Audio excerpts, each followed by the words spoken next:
Alright, so we're trying OFSBBS, according to the label. This is Old Forester single barrel strength. Comes in a little over 132 proof. What, is this based on the 1870 mash bill or the... It's just Old Forester. Yeah, Old Forester has the same mash bill for all its bourbon.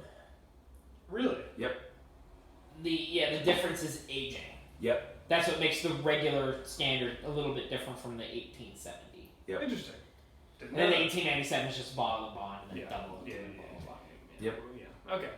So yeah, this is just Old Forester single barrel. I have learned something about the Old Forester today. So, a little bit of banana, a little bit of caramel. I'm surprised by the banana on this. Mm-hmm. Yeah, this actually isn't Bananas Foster. This is just straight up fresh banana. Yeah. Banana notes in general are a very Old Forester thing. But it almost has an artificial banana to it. A little bit, yeah, like a banana runs almost. Yeah, that's Or exactly like what banana I'm Laffy Taffy. Or like banana popsicle. All of them are banana. Actually, almost reminds me of like a banana pudding. Yeah. There is a vanilla note on there that makes you think of that for sure. Yeah. Yeah. It actually reminds me of the nose on Cave Hill. It does, actually. I like this nose a little bit better though, and I like the Cave Hill. Well, that's I'm kind way of sad I killed that one off. It was a good lower proof bottle for sure. Like that's one of the few good craft distilleries. I'm sad because I don't want to replace it. Fair. I wanted it to last without having to replace it. All right, let's dive into this because it's mostly just banana and caramel.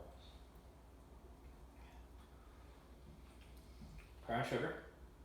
I get a lot of peanut on that actually. I get a little bit of peanut. Brown sugar, a lot of spice, like peppery spice. I get some peanut. The reason I get a little bit. It's not necessarily banana. It's almost a plantain. Yeah, plantain for sure. This It's kind of like vegetable. peanut butter and banana to me. I can kind of see it. I can see it a little bit. I would see more like dried peanuts, like unsalted peanuts. Yeah. But I wouldn't say like the straight up like bean funk peanut. It almost reminds me not of like I don't want to say Nutella because there's no chocolatey note, but like a hazelnut spread that doesn't have chocolate in it. It almost reminds me of like I could see that. of like a banana and hazelnut spread, kind of thing. This has a nuttiness more reminiscent of Heaven Hill than it does Jim Beam. Yeah, it's not peanut. It's just it's more like hazelnut, cashew, almond. I like this. I do too. However, I like 1920 better. I would have to do a side by side to tell you for sure which I like. I think this is a little too spicy relative to it. Like I there's can a definitely lot see of, that. It is definitely spicier. There's a lot of pepper in it, and like I like spice, but I don't like overpowering spice. Because the 1920s actually aged longer than this is. It is, and it's like it's very well balanced too. Yes. So I mean, yeah, this is one thing also to keep in mind is that this is not going to taste the same as any other one you're about to try. This is true. If anyone else sees this, you're not trying the same one. Right. Most likely. This is the first time I've ever disagreed with you on a tasting note, and all I get is peanut on this. You don't get any pepper whatsoever? No. That's interesting. I do get some peanut. Or some peanut and some pepper, so. I don't get pepper at all. I'll be the mediator. Let's not fight it out here. This tastes like Booker's level peanut to me.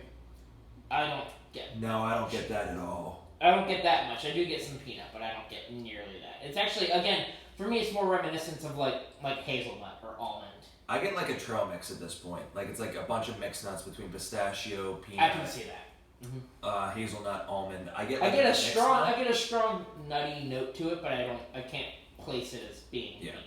Yeah, I don't know why my taste is so different than yours on this, but like you're probably just not used to it because you're drinking more like Buffalo Trace in 1792, which don't have really strong like nutty notes. But I drink a shit ton of Old Tub, which has a big peanut. That could also have an influence on it, where when you taste nuttiness, you're equating it to that or comparing it to that. This is true. But the one thing I will say this is complex as fuck. This is complex and it's delicious. I was gonna say I do really like this. If I could get like this around MSRP, or if I could trade for this, I probably would.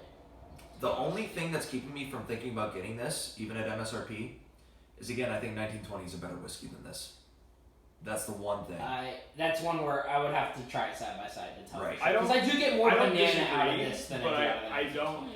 It depends on your taste, I think, but I don't disagree. I think I would rather sit down and have a glass of 1920 than that. I was saying, I mean, it's out of the sheer availability of it, easily yes, because I mean, 1920, you know, you can get relatively easily if you go to Ohio. Yeah. Like we're in a spot where we could easily go to multiple states to try to find this Right. stuff. And I think And the PA does get it on occasion. Yeah. So. And I will say the other thing about that too is that it seems like this is going to be more of like an Old Forester fanboy thing for their single barrels. Like typically you get single barrels if you're a fanboy of that particular distillery. I can see that, yes. For And me- that's why I really like the 1792. Yeah. That's why, I mean, that's why if you like makers, you go for the private selects, because there you go, single barrel. For me, it's makers and You do- bakers. Well, because you want to go for the... Well, because, I mean, you go for single barrels, especially with stuff like makers, because you love the distillery and you want to try everything they have to offer, and you want to Right. try something that's going to vary every single time, so you have That's that what- reason yeah, to justify buying. That's why I love the private selects, yeah. Yeah, that's why private selects are great. That's why, like, with Luxrow, I love the picks. That's why, I mean, with Buffalo Trace, the Stag Juniors, all the different Buffalo Trace product store picks they come out with. Right. Like, that's what makes, like, I'm not going to go hunt most of the Buffalo Trace picks in general. Like, if opportunity arises to get a Weller pick or an Eagle Rare pick, I probably would. But, like, it's not something I go hunting out because Right. it's just not one of those top distilleries for me. Right. Whereas Whereas makers, I'll go all over the place to get all these different makers marks. Or Yeah, 1792, I'll grab single In the barrel. same vein as that for, like, I wouldn't go out of my way to get every batch of Bookers, but Right. I Right. would go out of my way to get Buffalo Trace picks. Right. Right.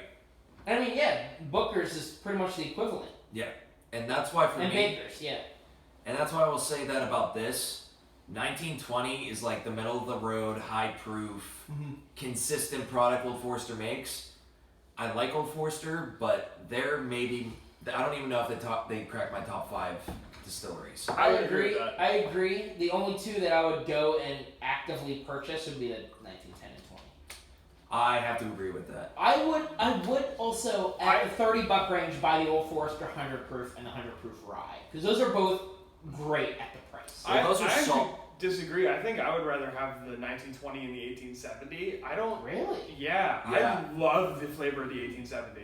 To me, I can see that. I understand loving the 100 proof is like a base whiskey, but the thing is for me is like if I'm gonna drink a base whiskey, the only base that I really want is Knob Creek 9. At that So- price point, yeah, for sure. Because it's like, if I'm gonna drink like a low, easy drinking basic whiskey, or basic bourbon I should say, it's going to be Knob Creek 9. Yeah, because for me it depends, because, you know, there'll be on that where I want the banana notes from a whiskey, and the Yep. Old Forester 100 does have, That's I mean, even fair. a regular Old Forester has Nah, just get Old Elk. Oh Well, yeah, I mean- banana Laffy Taffy for sure. spend under $30 to get Old Forester 100 versus spend 50 to get Old Elk blended. I would buy the Old But Forester. Old Elk is just nothing but banana. Yeah. This is true, and it makes me want to keep the one I have. because That's why I love it. It's like I don't drink it that often, but it's so damn good whenever I just want something that tastes like banana. Yeah. banana flavored stuff in general is just something I really like. Like that Same. Bacardi banana rum.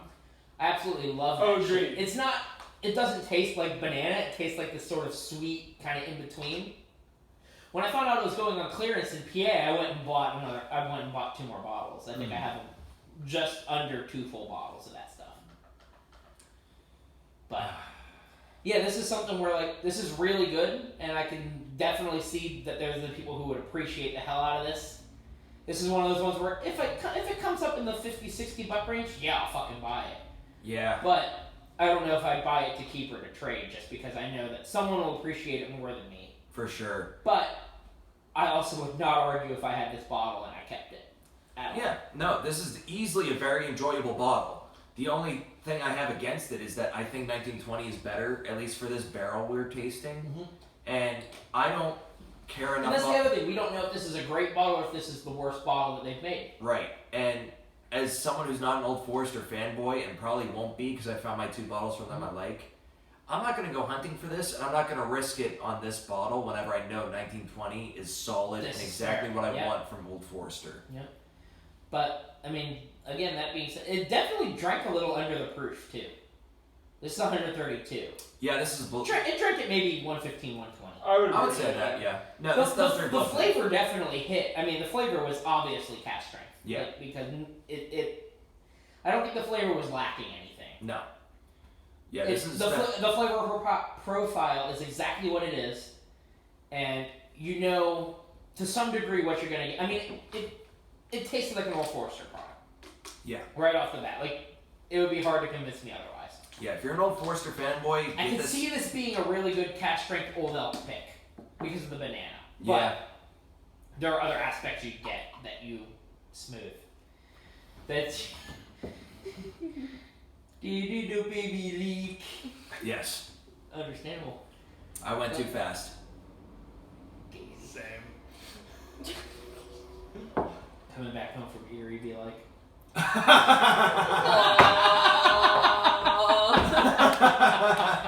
Sure. come on, that was good. That was good. That was low. Old Forester single barrel strength, everybody.